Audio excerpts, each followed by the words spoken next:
Olá, rede! Hoje a gente vai tratar do papel do líder de tecnologia, esse profissional oriundo da academia das graduações, do conhecimento sobre tecnologia em grandes empresas, especialmente na transformação digital que está acontecendo para todo mundo. Por isso que a gente trouxe aqui o Daniel. Daniel, obrigado pela sua presença. Antes da gente começar aqui, você trazer os seus insights, se apresenta aí para a turma. Legal, obrigado por vocês terem recebido. Eu sou Daniel Sonego, eu tenho pouco mais de 20 anos aí na indústria, né, na carreira de tecnologia. Eu me formei na FEI, aqui em São Bernardo do Campo, em 2003, mas eu já venho trabalhando com TI desde 2001, né, durante a graduação.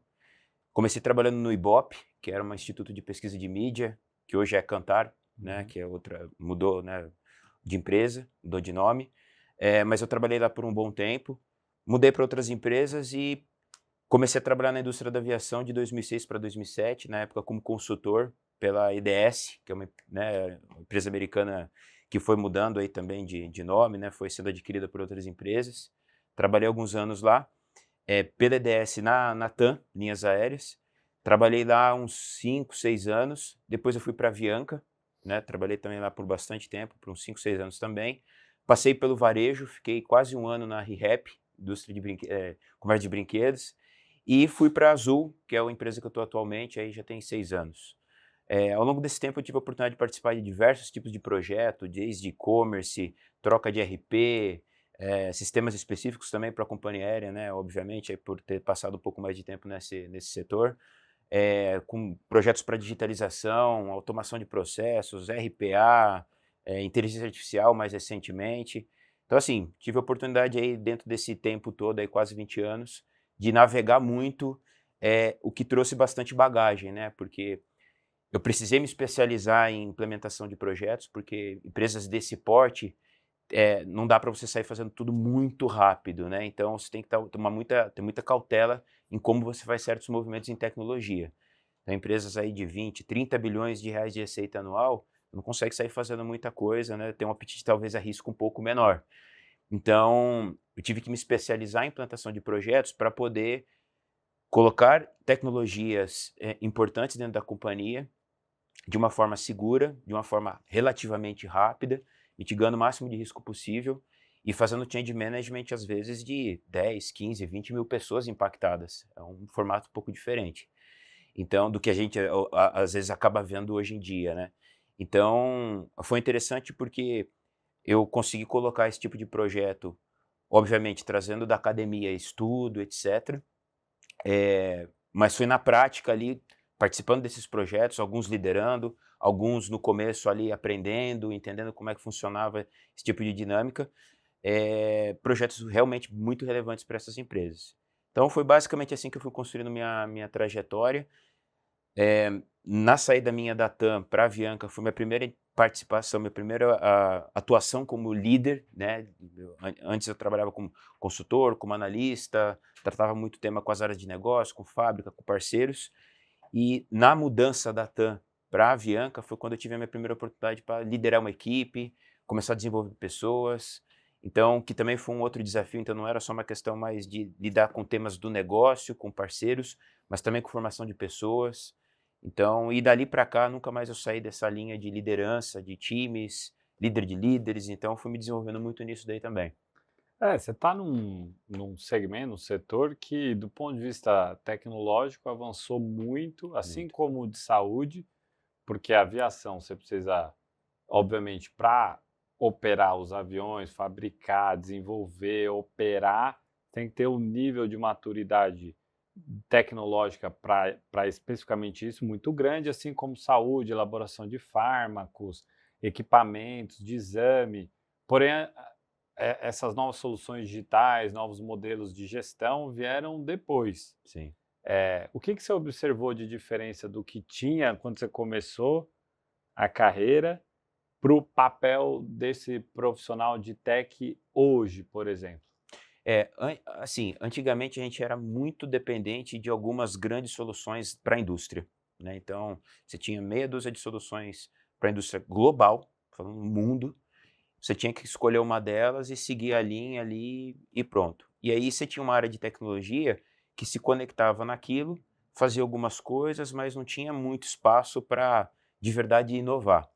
O que mudou principalmente para a liderança é estar com o olhar muito conectado ao que startup está fazendo, ao que as empresas de tech pura estão fazendo, para trazer muito desse modelo de negócio, de como tecnologia alavanca esse tipo de negócio, também para a aviação. Então hoje, apesar da gente ainda ter alguns grandes softwares que, sim, não faz muito sentido você ficar reinventando a roda, o avanço da tecnologia permitiu a gente fazer coisas muito mais robustas do nosso lado, de propriedade intelectual da companhia. Antes você não tinha muito isso, ficava muito refém do que já existia. Então, a liderança que hoje não estiver conectada no que está acontecendo de fato no mercado, independente de estar na indústria, talvez nesse caso aqui, um segmento um pouco mais fechado, digamos assim, né? Que não são tantas empresas, por exemplo, no caso da indústria aérea, tem tantas empresas assim aqui no Brasil, infelizmente. Uhum. Então tem que estar muito conectado com o que está acontecendo para trazer isso para esse segmento. Então, acho que a principal mudança para mim foi essa. Acompanhar essa evolução tecnológica do que vem acontecendo, e vai até a inteligência artificial, como a gente tem visto aí talvez mais recente, de como trazer isso para dentro de casa. Não ficar lá, não pode, não, porque a indústria não permite, não, tem que tentar de alguma forma ir disruptando isso, mudando às vezes a mentalidade de que, putz, não dá para usar, não tem como, dá para usar, a gente tem utilizado. Então, acho que o principal ponto é esse, é trazer o que a gente tem visto no mercado acontecendo, trazer e adaptar para como a gente consegue encaixar para grandes corporações. Personalizar, né, ter tecnologia proprietária, acho que isso que é o game changer, né, ninguém quer pegar alguma coisa de prateleira e você como empresa tem que se adaptar ao cara e não o contrário, esse é um ponto acho que fundamental. E do ponto de vista interno ali, com as outras áreas, né, como é que tem sido? Então, vou dar um exemplo, provavelmente você pegou uma fase pré-cloud, né? Sim. Então, em algum momento decidiram que, ó, vamos para a nuvem. Não é uma coisa muito simples, pelo menos a experiência que eu tive de migração de nuvem, Sim. na época, lá atrás, 2017, 2018, não era algo tão trivial. Você tinha que mobilizar outras áreas para fazer o dever de casa, ou mesmo internalizar um novo canal digital. As outras áreas as pessoas precisam aderir àquilo ali. Porque você vê que as pessoas têm agora tem muito mais abertura para internalizar essas novas ferramentas ou não? Há muito mais abertura, sim. Eu vim justamente desse momento aí, na realidade acho que tem 2 pontos aí. Um sim, essa questão de ter, coisas muito dentro de casa ali, tudo on-premise e tal, tinha pouca coisa cloud. Cloud ainda estava amadurecendo muito. Foi um momento também de um pouco de desconfiança, de falar: "Nossa, mas meu dado não vai ficar aqui na salinha gelada ali do lado, né". Então o pessoal tinha muita preocupação disso. "Como é que eu vou colocar isso numa nuvem? Que nuvem? Como assim?". E no seu devido tempo, aí eu acho que a gente conseguiu ir enxergando que isso não era um problema, né, na realidade era a solução, né, de você ter muito mais resiliência, tudo replicado, de forma segura. Então, acho que as empresas elas foram aprendendo com isso. Então sim, acho que teve essa mudança. Tinha também uma preocupação com custo, que é um fato, né, porque o modelo de custo era diferente, só que dava um tempinho, o nosso parque estava todo desatualizado, enquanto a nuvem estava sendo atualizada o tempo todo. Então a gente eu costumo dizer o seguinte, assim, a gente teve que esperar um pouco, talvez, a nuvem amadurecer um pouco mais, olhar um pouquinho no retrovisor, infelizmente, pra poder fazer a migração. Mas além disso, teve também uma mudança aí da forma que a gente começou, que a gente implantava projeto. Antes era só modelo cascata, mapear bem tudo, levava 1 ano, 2 anos, 3 anos implantando projeto. E com o advento da cloud, eu acho que isso também ajudou muito, né, deu muito mais autonomia tanto para desenvolvedor, quanto até para o próprio usuário final, né, hoje muita coisa self-service que você consegue fazer, tecnologia da Microsoft, do Google, tudo isso daí tem muita coisa que você consegue fazer sozinho, e muito por conta da cloud também. Então isso também forçou um pouco as empresas, e a gente como profissional, a mudar um pouco. Tem projeto talvez que ainda você precisa continuar fazendo um pouco no modelo cascata, um pouco mais, tem, mas Uhum. talvez está sendo mais a exceção. Ter ido para metodologias ágeis, isso também foi uma mudança que também não foi trivial, não foi do dia para a noite, né. Então, squad multidisciplinar, todo mundo engajado fazendo projeto, ao invés de fica lá uma pessoa mapeando tudo, a outra esperando É. receber, né? Cara, é quase que inconcebível você ter esse modelo mais hoje, eh, salvo algumas exceções. Uhum. Mas a grande maioria das entregas que a gente tem feito de fato de valor, tem que ser rápido para testar, com valor, com propósito. Opa, deu certo, evolui, vai para a próxima. Antes tinha que esperar o negócio ficar pronto, assim, era uma coisa. Hoje fica um pouco mais contraditório. Então, até hoje, assim, nos projetos que eu tô, né, que eu participo ali, que eu tenho mais envolvimento, a gente tem que ficar dosando um pouco isso, né? Porque às vezes você tende eu quero fazer tudo ágil, tem coisa que não dá. Então tem coisa que você tem que ir um pouquinho com mais de cautela e talvez o modelo, entre aspas, mais antigo, ele também te ajuda a blindar um pouco. Então acho que é um pouco dessas duas coisas. Elas estão um pouco conectadas. Então a infraestrutura acho que permitiu muito dessa agilidade também, né, de você ter tudo mais replicado, escalável, etc. Mas ao mesmo tempo precisou também ter essa mudança de chave de mentalidade de como se implantar e entregar as coisas. Pois é, e eu acho que aí tá a chave, né. Porque, assim, quando eu vejo e converso com muitos profissionais de tech, até de empresas que têm departamento de inovação, né, que a empresa Uhum, parece que encapsula o que deveria ser da empresa inteira, ele vai e isola num departamento, vai. uhum, É justamente a a como que a empresa está se posicionando desde lá de cima até embaixo, a ponto de todo mundo, estar aberto e à disposição, ou mesmo estar na meta dessas pessoas, testar e pilotar esses projetos, essas novas soluções, né. uhum, Porque se não tá, pô, para pegar alguém de uma outra área para, ó, você vai pilotar isso aqui, meu, é para vocês e tal, a pessoa e não tá no radar dela fazer, ela vai se preocupar com o dia a dia normal dela lá, matar o leão que ela conhece, sim. e não testar aquela novidade e tal. E veja, só o fato de testar e ser alguma coisa que pode funcionar ou não, já gera uma barreira, né. Sim. E aí eu falo um pouco da minha experiência. A minha experiência eu nem sei o que é metodologia ágil, não sei o que é transformação digital, porque nunca aconteceu de parar a empresa e falar: "Ó, agora estamos aplicando a metodologia ágil, Uhum, gente", sabe? Daí se eu for exagerar na tinta aqui só para criar uma alegoria, peguem os post-it, nunca, sabe? uhum. Nunca pegamos num post-it, sabe? E também e o papo da transformação digital parece que é um papo muito etéreo, que nem com palavras que agora vira chavão, a inovação, fica tudo meio solto, a gente pega algumas palavras e fica usando no nosso dia a dia, Uhum. ecossistema, e solta. Mas a gente não consegue tangibilizar a coisa, né. Quando você fala de transformação digital, eu acho que é mais em como a empresa consegue, trabalhar num novo jeito e velocidade, do que necessariamente usar a tecnologia da vez. Sim. Porque eu passei por algumas ondas. Eu passei pela onda do preciso ter um site, que era aquela dos .com, aí teve a onda do preciso ter o app, aí todo mundo saiu fazendo app. Putz, eu tenho uns 50 app aqui, por dia eu acesso 5, no máximo estourando. Aí um monte de empresa gastou horrores com os apps e aí nem foi capaz de refletir se era o caso ou não daquele negócio ter um app. Aí passei pela onda do omnichannel, que ainda tá. O Sim. varejo só fala de omnichannel há 5 anos, Para mais. né, para mais, né.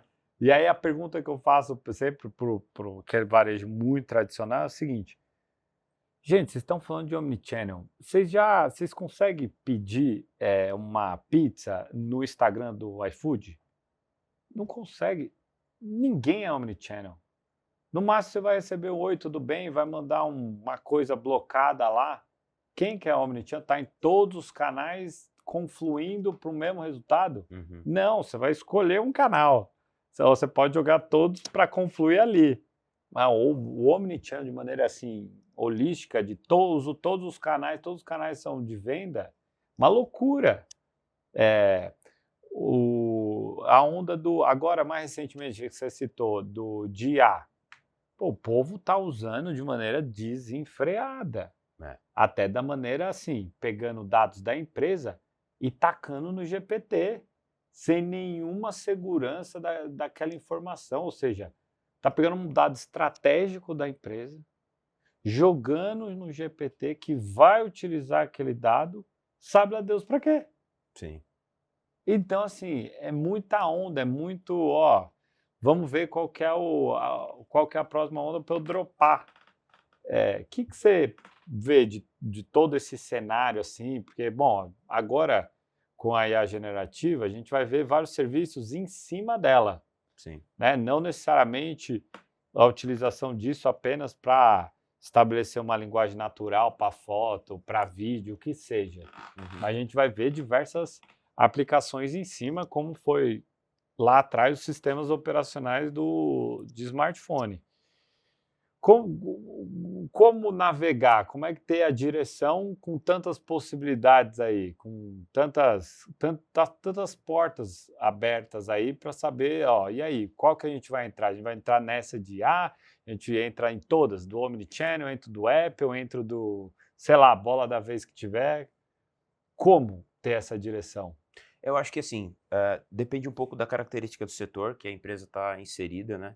Então, por exemplo, na indústria da aviação aqui, né, onde eu tenho passado mais tempo, eu acho que depende muito do que ela está buscando. Então, a gente sempre vai estar buscando eficiência operacional. Então, sim, tem bastante espaço para você colocar IA em coisas que são, cara, super repetitivas, no atendimento, substitui o humano, etc. No meu ponto de vista, ainda não. Mas eu acho que tem oportunidade para, de fato, fazer muita otimização. Então, a gente já tem vários casos lá internamente que a gente tem explorado e o fato de ser generativo, de ter facilitado muito a forma com que você consome IA, que eu acho que talvez essa foi a grande mudança, será um negócio meio acadêmico, só engenheiros, assim, cara, meio fechados ali que conseguiam usar. Hoje ficou um negócio que minha mãe esses dias me perguntou, né? Então, assim, você fala, pô, chegou nela, assim, um negócio que eu nunca imaginei. Eu estudei isso na faculdade, há mais de 20 anos atrás. Nunca acabei usando, etc, mas você vê hoje chegando nisso, é interessante porque eu acho que deu uma espécie de popularizada no tema. Então, falando especificamente disso, eu acho que depende muito do segmento que cada um tá. Vai ter sempre oportunidade, eu acho que o importante é, no caso, testar com cautela, que é o que você falou. A gente tinha essa preocupação também, por exemplo, de o pessoal colocar um contrato e colocar no GPT. Então, o que a gente teve que fazer? Blindar e colocar o nosso, porque era um negócio que não tinha muito o que fazer. A gente tinha que colocar algo viável para o pessoal poder utilizar. Então, foi feito desse formato. E a partir disso, explorar, ver casos e que tivessem algum tipo de valor. E aí eu acredito muito no MVP também. Assim como para qualquer um, para o lançamento de um serviço novo, um produto novo, acho que para a IA pode funcionar da mesma forma. Para o Omnichannel eu acho que muda um pouquinho, porque é o seguinte, varejo, pensando ainda alguns anos atrás, e ele vem mudando, Mercado Livre, por exemplo, pensando ele como um varejo, Uhum, ele nasceu 100% digital, mas a boa parte das empresas não. uhum. Então, para esses caras, ele ter alguém entrando na loja dele, indo fazer uma compra e não ter o produto ali no estoque, ele perder a venda é ruim. Então, acho que o Omnichannel, nesse sentido, ele ajuda muito. Ele saber que dali ele ter condições de ofertar um negócio que está numa outra loja. Uhum. Antes era meio impensável, você não conseguia pensar muito nesse formato, porque às vezes os sistemas nem se falavam. O PDV com o outro, falava talvez só com estoque centralizado. Uhum. Então, eu acho que pensando no Omnichannel como um conceito talvez um pouquinho mais amplo de estoque descentralizado, não só como canal, mas Uhum. abrir um pouco isso, passa a sensação para o cliente de que é meio que um estoque infinito, assim, se ele não está no estoque dessa loja, ele está na outra, se ele não conseguir comprar ali, né, presencial, ele pode comprar no site e vai entregar do estoque da outra loja, é uma coisa meio diferente, assim, não, então, só que o varejo ainda está tendo que se adaptar um pouco a isso, porque não é só colocar tecnologia. Uhum.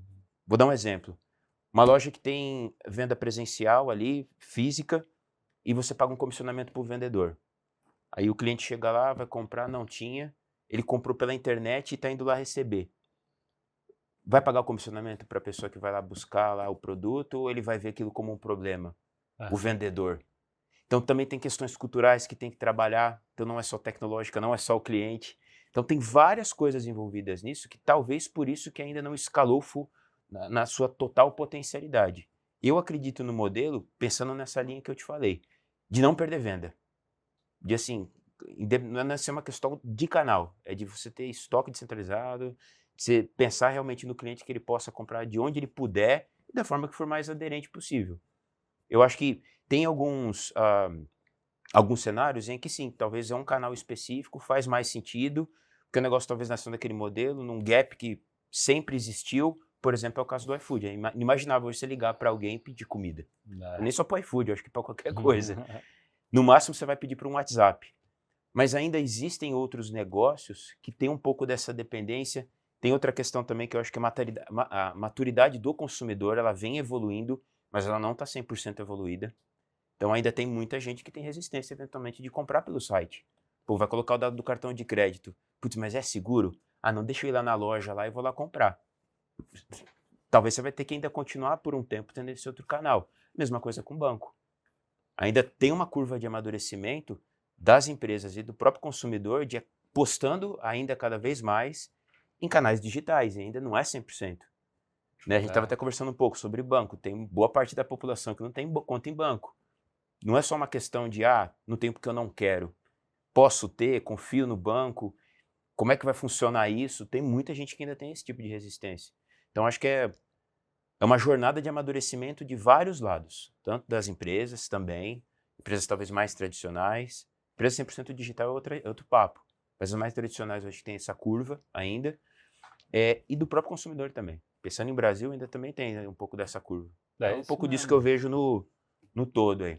E essa adaptação aí, a, a, a minha sensação é que ela está agora muito mais rápida do que era antes, Sim, né?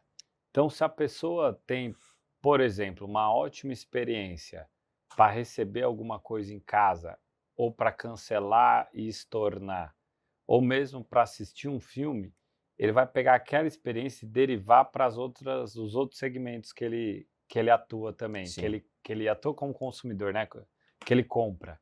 Então, se na empresa de telefonia não tiver uma experiência que nele tem lá de cancelar, de estornar, de receber fácil, ele, ele vai começar a reclamar, mas muito mais. É, Aí quando surge um novo entrante que dá uma experiência melhor, semelhante a que ele já tem em outros segmentos, aí começa a ganhar mais mercado. Então, o consumidor, de maneira geral, ele é um cara que está consumindo várias outras coisas, né? E, e até tem uma definição sobre o que é velho. Eu acho que o que é velho é aquela pessoa ou empresa que perdeu a capacidade de mudar. Quanto mais a gente fica velho mesmo, assim, questão até de idade, a gente vai criando rituais ou criando hábitos. Para a gente mudar aquele hábito é muito difícil. Mesmo eu aqui que, putz, estou aqui, converso com todo mundo, atuo numa empresa nativa digital, eu tenho uma barreira com o TikTok. Eu não estou no TikTok. uhum, Já a galera mais jovem, putz, é é, TikTok. O pessoal do Instagram vai ser o do tiozão, como o do vovô é o Facebook, entende? é, É, e aí que tá, porque se isso acontece com o ser humano, que é essa dificuldade assim de mudar, putz, para a empresa, aí, com muito mais tempo, com gente com anos e anos de atuação, fica, eu imagino que é mais complexo ainda, sim, porque é muito difícil acabar com aquela frase que no Brasil é muito utilizado em futebol, que é em time que está ganhando se mexe. E na prática tinha que ser o contrário, é justamente quando tá ganhando que você vai tentando mexer, né, porque se você mexer depois de tá perdendo é mais complicado. sim. Você pode ir para um buraco ainda maior.